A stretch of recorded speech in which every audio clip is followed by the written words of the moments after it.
Hi friends, my name is Millie and welcome back to my channel. Today I'm going to be bringing you my birthday book haul.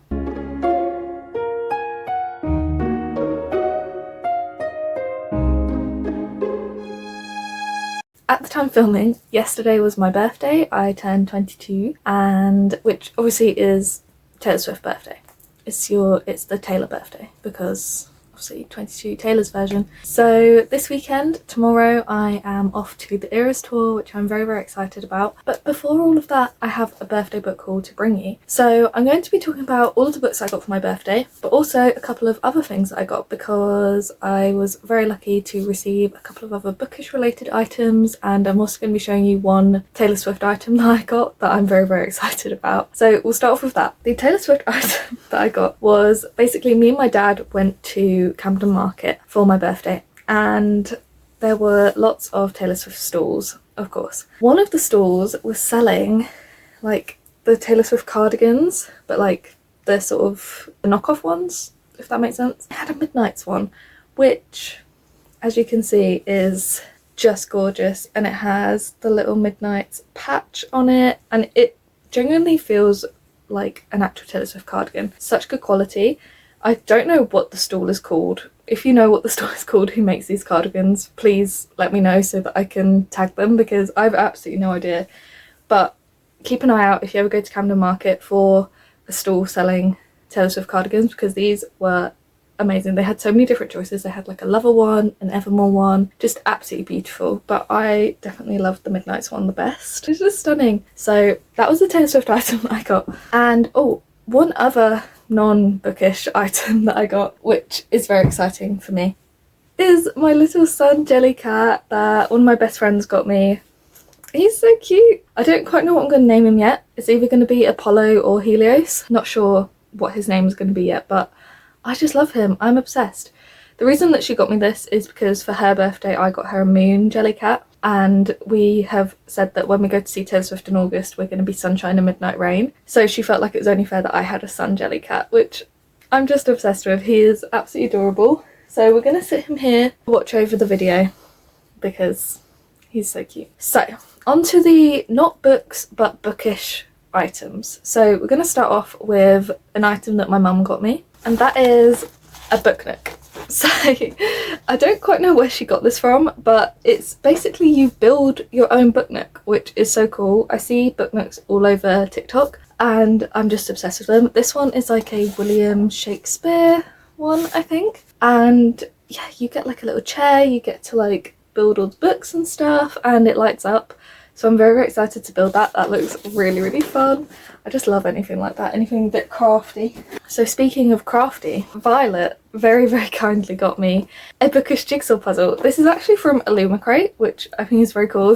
I've never subscribed to Illumicrate, so I don't have any of their puzzles, but I'm just obsessed. I mean, look how cute that is. It's like a little book and it opens up to reveal the jigsaw puzzle, and that looks like a really complicated jigsaw puzzle, but it's like a science fiction bookshelf. You've got like a little sort of mask here, you've got a kind of pickaxe thing, you've got like a little wagon. It's just so cool. There's a sword. I'm just obsessed. It's just amazing. I am very grateful to Violet for gifting me this for my birthday. I absolutely cannot wait to do this. On to the books. So I've got quite a stack here. I ended up with 21 books for my birthday, which I am insanely grateful for. Obviously that has been helped by my having a discount that I can sort of use to get books for my birthday, so there was absolutely no way that I would have ended up with this many books if I did not work for Waterstones and have a bookseller discount. Just want to preface that. And also I didn't really ask for anything other than books for my birthday. I never really asked for anything other than books for birthdays or Christmases, so that's just why I end up with a lot of books for such occasions.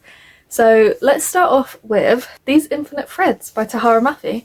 So this is the second book in the This Woven Kingdom series, and I haven't read any of the series yet, but I actually already own the first and the third books in hardcovers, and I was very kindly sent the third book in the hardcover, and I realised I need the second book to match. So, which probably isn't a very good reason to have it, considering I haven't even read the series and don't know if I like it. However, I do love Tara Murphy's writing. I really loved Chatterme. I really loved her contemporary works as well. So with This Woven Kingdom, I haven't heard anything but good things about it, so I'm feeling quite hopeful.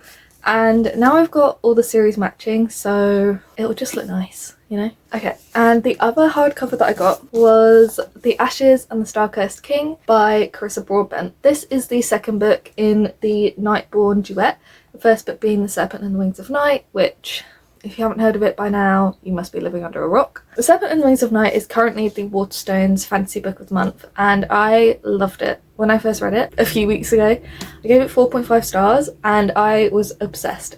Absolutely fantastic. A great fantasy romance, just sublime chemistry. So with the ending of that book, if you know, I knew I needed to read the sequel. I am a bit put out because the edition of the first book that I have is a paperback, although the cover does match this. It is like the indie paperback, but I couldn't wait around for a paperback to come out of the sequel. I needed to have it. So when my dad and I went to London and we went into the big Piccadilly Waterstones, I saw this and I was like, you know what, just gotta get it. I've just got to. I need to know what happens. And this is a thick book. This is massive. I don't even want to know how many pages this is. It's nearly 600 pages. I'm here for it. The Serpent and the Wings of Night is also a very big book, and I read through it so quickly. I was literally flying through the pages because I was just so obsessed and needed to know what happened. So I feel like the same is definitely going to happen in the sequel. I haven't really heard that much about the sequel yet. I know it's only just come out, but I haven't really heard anyone talking about it, so I'm hoping to kind of go into it with absolutely no expectations and hopefully just really love it. The next book that I got was Check and Mate by Ali Hazelwood. This is a book that I've already read. This is Ali Hazelwood's first YA book. This follows Mallory, who used to play chess as a sport until it nearly destroyed her family 4 years ago, so now she no longer plays. However, she agrees to participate in one last charity tournament, and she actually ends up beating the best player in the world, the best chess player in the world at the game, who is Nolan. And a kind of romance ensues, obviously. It's basically a kind of rivals to lovers romance, and it was classic Ali Hazelwood. It's definitely more in the upper range of YA. There's definitely some quite suggestive themes. However, I thought it was absolutely fantastic. Such a great YA contemporary, such great chemistry. I love the characters, and I just love Ali Hazelwood. So I read this on NetGalley, and I just knew that I needed to own it physically. So the next book is the third book in a series that I haven't even started the first book of. That is The Temple of Fortuna by Elodie Harper. This is the third book in the Wolf Den trilogy. So you've got the Wolf Den, the House of the Golden Door, and now the Temple of Fortuna. I own the first two books in paperback and haven't read them yet, but the third book has come out in paperback and they are absolutely stunning. I mean, just look at that cover. That is gorgeous. So I know I'm going to read them at some point, and I'm 99% sure that I'm going to love them. This is a series set in Pompeii, and quite a few of my colleagues have read The Wolf Den and loved it. Elodie Harper has visited the store as well, and she seems really lovely, so I just needed to get a matching edition. I can't even say why. But yeah, I don't quite know what the series is about other than the fact that it's set in Pompeii and it's historical fiction, but it's highly recommended, so I needed to get a matching for the third book, and now I can binge the whole series, so it's fine. The next book I have actually read the first book in the series of. That is The Only Light Left Burning by Eric J. Brown. This is the sequel, and a very shiny cover, to All That's Left in the World, and that is a YA dystopian. It's kind of apocalyptic, so you're following two teens after a deadly disease has wiped out like 98% of the world's population, and they are just trying to find their way to safety. They're trying to get down to Florida, and they come across quite a few obstacles in their path. There's like lions that have escaped a zoo, there's obviously sort of cults and just sort of horrible people on the road, but it's such a great book. One of the best YA dystopian kind of contemporaries that I've read. If you're a fan of The Last of Us, then you would definitely love that book. It was just so great, and I didn't even know that there was going to be a sequel. That book definitely could function as a standalone, But I'm really happy that there is a sequel because I just loved it so much and I love the characters. So in this one, after they find a community, they're kind of working out what to do next, and then a kind of storm is on its way, and I'm very intrigued. I've heard this is a great sequel, so I'm very, very excited to get back into this world. And I love the covers of Eric J. Brown's books. Even though you can't really see because of how shiny it is, they are just really, really gorgeous illustrations. So I'm very excited for that. The next book is one that is just absolutely everywhere at the minute, and I was kind of feeling the FOMO. It's Powerless by Lauren Roberts. I don't know what this book is about, so I'm going to read the synopsis, but all I know is that it is incredibly hyped up. Everyone and their mother is reading this. I don't know anybody who hasn't at least heard of this series. It's just everywhere at the minute, so I was really feeling the FOMO and feeling like I needed to know what the hype was about. Only the extraordinary belong in the kingdom of Ilya. The elites have possessed power for decades, gifted to them by the plague, while those born ordinary are just that, banished from the kingdom of Ilya and shunned from society. No one knows this better than Paydin Grey, an ordinary posing as a psychic to blend in with the elites. When she unsuspectingly saves one of Ilya's princes, Kai Aza, she's thrown into the Purging Trials, a brutal competition showcasing the elite's powers. If the trials and the opponents within them don't kill her, the prince she's fighting feelings for will if he discovers what Paydin is.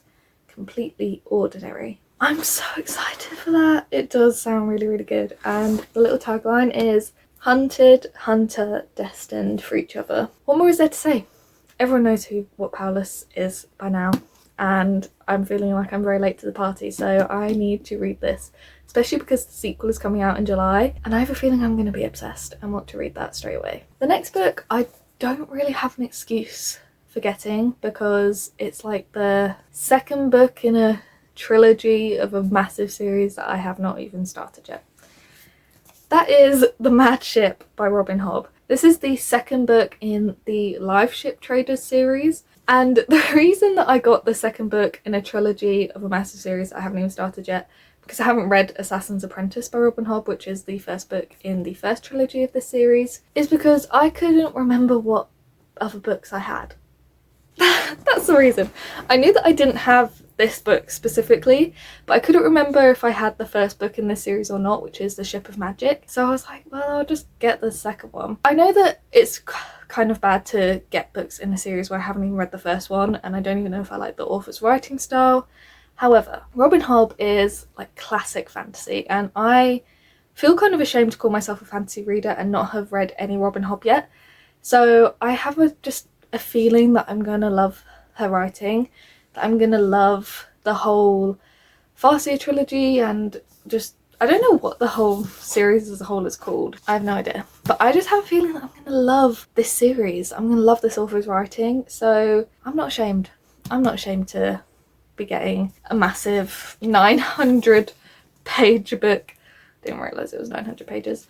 900 page book in a series I haven't started yet. I'm not ashamed. These books also just have the most gorgeous covers. I love them. And actually, when I was buying this book in Piccadilly Waterstones, the bookseller who was serving me was saying how this trilogy is her favourite in the whole Robin Hobb series. So I feel like I made a good decision. It's fine. It's fine. But I really do need to read Assassin's Apprentice. The next book is also one that I kind of bought out of FOMO. That is Done and Dusted by Lila Sage.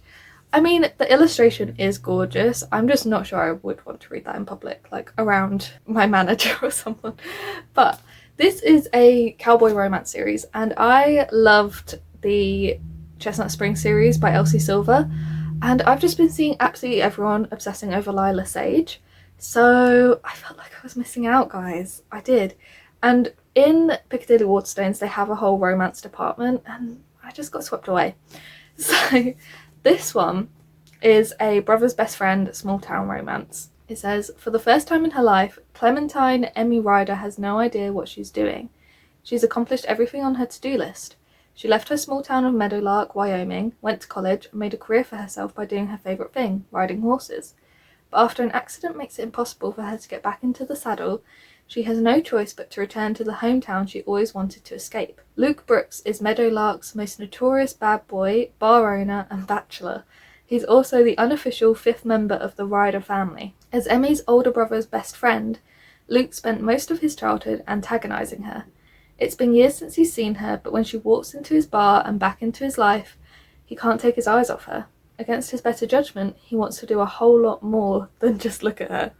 As things between Emmy and Brooks heat up, it gets more difficult for him to keep his hands off of her. Can he help her get her spark back, or will they both go up in flames? I mean, it just sounds really fun. And I'm just in the mood for just fun summer romances at the minute, because the sun is finally out in the UK.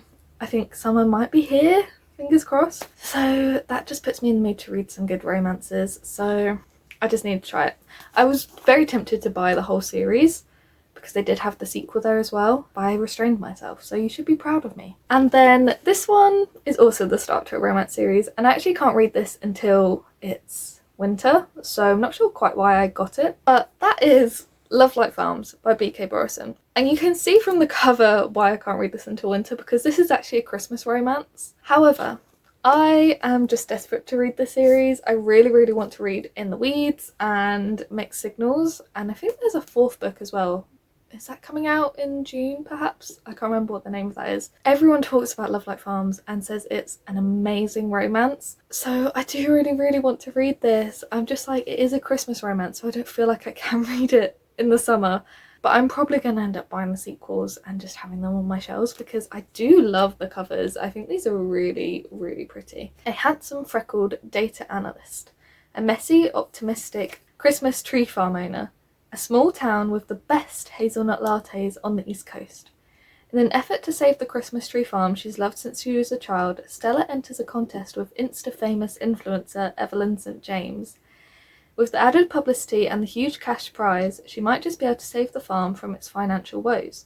There's just one problem. To make the farm seem like a romantic destination for the holidays, she lied on the application and said that she owns Love Like Farms with her boyfriend.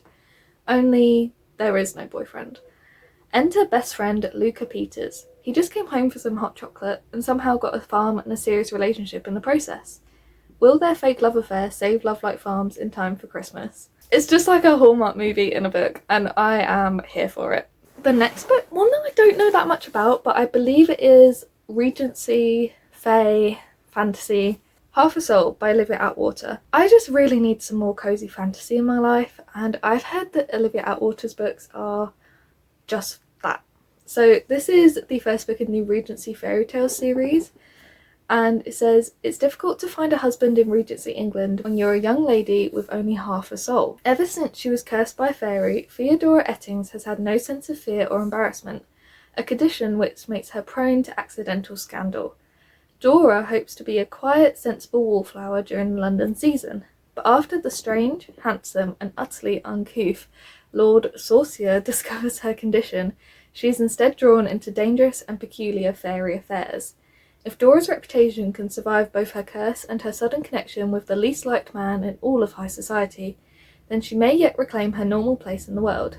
But the longer Dora spends with Elias Wilder, the more she begins to suspect that one may indeed fall in love, even with only half a soul.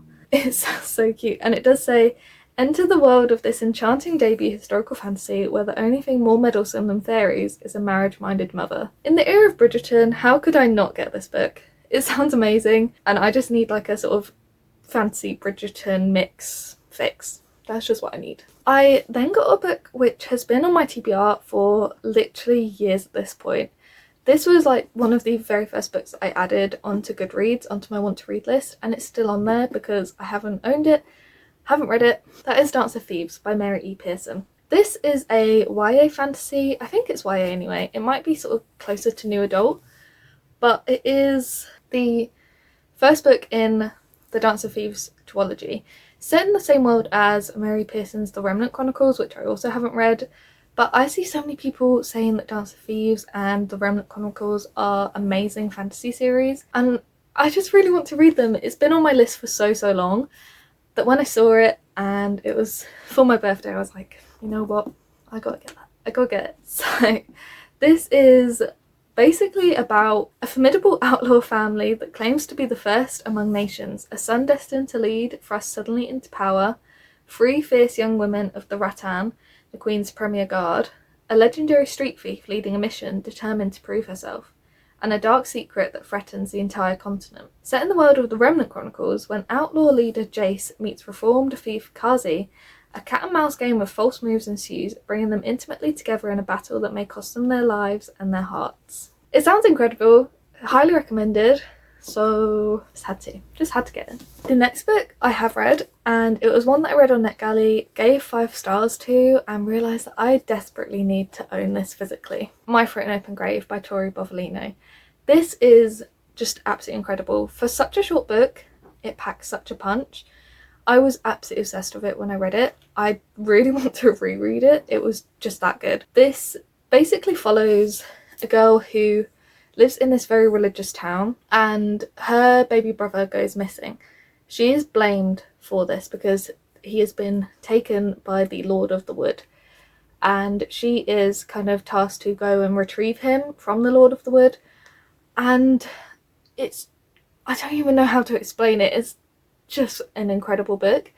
It was so atmospheric, so enchanting, it's kind of creepy a little bit. The romance I was obsessed with, wasn't expecting it, the chemistry was insane, and I just really loved the main character's development throughout the book. She really goes on this journey of kind of self-discovery and self-acceptance, especially growing up in this religious town. There's a lot of religious trauma to deal with. Just amazing, absolutely fantastic. One of the best books I've read this year. Probably going to end up in my top books of the year list. Please just read it. I then got a book which is also a sequel to a series I haven't started yet.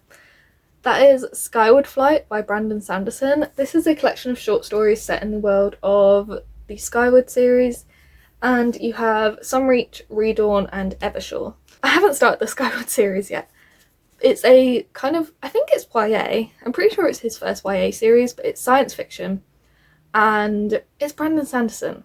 So obviously it's highly recommended, and I recently read The Final Empire, which was my very first Brandon Sanderson book, and I loved it. It was a 5-star read, of course.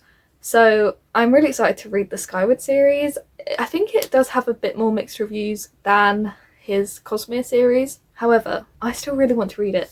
And I know that you have to read the kind of novellas in between some of the books, so I needed to get it so that I could properly binge the series, you know? That's my excuse anyway. And the next book was very, very kindly gifted to me by Violet, so I'm very, very grateful to Violet for gifting me this book. 7 Days in June by Tia Williams. Violet read this book and loved it. I think she gave it 5 stars, maybe. I can't remember. Violet, confirm for me. But she loved it and she thought that I would love it as well. It's a romance and it's highly recommended. I've even before Violet read it, I was seeing lots of great reviews for it everywhere. It says, 7 days to fall in love, 15 years to forget, and 7 days to get it all back again. When Eva Mercy, a single mother and best-selling erotica writer, and the enigmatic award-winning novelist Shane Hall meet at a literary event in New York, sparks fly. What no one knows is that 15 years earlier, teenage Eva and Shane spent 1 week together, madly in love. While they may pretend to be strangers, they can't deny their chemistry. Over the next 7 days, amidst a steamy Brooklyn summer, Eva and Shane reconnect. But Eva is wary of the man who broke her heart and wants Shane out of the city so her life can return to normal. Before he disappears though, she needs a few questions answered. That has me very excited. I'm very excited to read this, and purely because Violet loved it, I feel like I'm going to love it. She was sending me so many quotes from it that were amazing and that have me very, very excited to read this book. So thank you very much to Violet for gifting me this. The next 4 books I'm going to talk about all at once because they complete my Wordsworth Collector's Editions collection. We have The Picture of Dorian Gray, Hamlet, Moby Dick, and Oliver Twist. So I'm going to angle the camera slightly. Way up there you can see that those are all of my Wordsworth Collector's Editions. And I just love this series of classics. I think they're absolutely gorgeous. So my mum very, very kindly got me the final 4 books I need to complete the collection ahead of them announcing new ones this summer. So I'm very, very excited to finally have the complete collection. And they're so gorgeous. I just love them. I just love them. The first book of the final 3 is Not in Love by Ali Hazelwood. This is Ali Hazelwood's latest feminist romance. Very shiny cover again. And I wasn't completely sold on The Love Hypothesis. I haven't read Love on the Brain, but Love Theoretically, I was obsessed. 5 stars, absolutely incredible. So Not in Love, very, very excited to read. So this one is Enemies with Benefits, which is interesting. Ali Hazelwood just does, it follows a formula, but her romances do always hit. Love Theoretically was incredible, so I have high hopes for Not in Love, and the cover is so cute. I love it. The pink, it's like a pinky purple, gorgeous. It's meant to be very, very spicy as well, so I'm intrigued. And then I also have another romance, which is The Charm Offensive by Alison Cochrane. This is a queer adult romance, and it follows Dev and Charlie, and I have heard nothing but good things about this. I've read Alison Cochrane's second book, which is Kiss Her Once for Me. I've read that one and really, really enjoyed it. That's kind of a more Christmas romance. But The Charm Offensive was the author's debut, and everyone who's read this is obsessed with it. It just sounds incredible. I've heard nothing but fantastic things. The real love story happens behind the scenes. Dev Deshpande has always believed in fairy tales, so it's no wonder that he spent his career crafting them on the long-running reality dating show Ever After. As the most successful producer in the franchise's history, Dev always scripts a perfect love story for his contestants, even as his own love life crashes and burns. But then the show casts disgraced tech wonderkind Charlie Winshaw as its star. Charlie's far from the romantic Prince Charming Ever After expects. He doesn't believe in true love and agreed to appear on the show only as a last-ditch effort to rehabilitate his image. In front of the cameras, he's a stiff, anxious mess with no idea how to date 20 women on national television. As Dev fights to get Charlie to connect with the contestants on a whirlwind worldwide tour, they begin to open up to each other, and Charlie realises he has better chemistry with Dev than with his co-stars. But even reality TV has a script, and in order to find their way to happily ever after, they'll have to reconsider whose love story gets told and why. So it's kind of like The Bachelor, which I haven't watched, but everyone loves. And it sounds amazing. It's meant to be really funny as well, so I'm very, very excited for this. Another kind of summer romance, just going to be top tier, I feel. Okay, and then the final book of my birthday book haul is Before We Say Goodbye by Toshikazu Kawaguchi. This is the 4th book in the Before the Coffee Gets Cold series. My favourite cover, because the pink, the little cat there, so cute. Before the Coffee Gets Cold is a Japanese translated novel. It's kind of magical realism, and it's about this cafe where you can sit, have a cup of coffee, and you can actually travel back in time to talk with a loved one who has been to the cafe before, and you only get until the coffee gets cold to talk to them. And I've read the first 2 books in the series, and it's very, very emotional. There are quite a lot of hard-hitting topics, you know, there's a lot of grief to be discussed in those books, which is very emotional, and they do hit quite hard. It wasn't a completely mind-blowing book for me, Before the Coffee Gets Cold, but I do love the series. And there's actually a 5th book that's coming out later this year, which is called Before We Forget Kindness, I think, and that has a green cover. And I just really like the series. They're just easy reads, quick reads, get you a bit emotional. What's not to love? That was the end of my birthday book haul. I'm very, very grateful to have received all of these books, to have received my beautiful jelly cat, and I cannot wait to read all of these books. I just think that's a great stack. That is a great stack of books there. I don't know what I'm most excited for. Let's see. What are the options? What am I most excited for? I'm very definitely excited for 7 Days in June by Tia Williams. I'm so excited for that. Super excited for Ali Hazelwood, of course. Powerless because of the FOMO. Ashes and the Starcurse King because I need to know what's going to happen next for Araya. But also Done and Dusted by Lola Sage. I'm very intrigued as to why everyone is hyping up that series. So I'm very, very grateful to have received all of these books for my birthday. Very grateful to have had such a wonderful birthday as well, and going to see Taylor Swift tomorrow. So by the time you see this, I'll have been to see Taylor Swift, which is just incredible. Cannot even believe I'm saying that. Very excited. And hopefully by the time you see this, I'll have actually started one of these books and they won't just sit on my shelves for years and years and years. That was the end of my birthday book haul. I hope you have a wonderful rest of your day. If you'd like to follow me on Goodreads or on my Bookstagram, the links to those will be down in the description. And let me know what books you would like to read from my birthday book haul. What ones would you recommend, or what ones are you desperate to read? Like this video if you liked it, and subscribe if you wanna. And I'll see you in another video soon. Bye!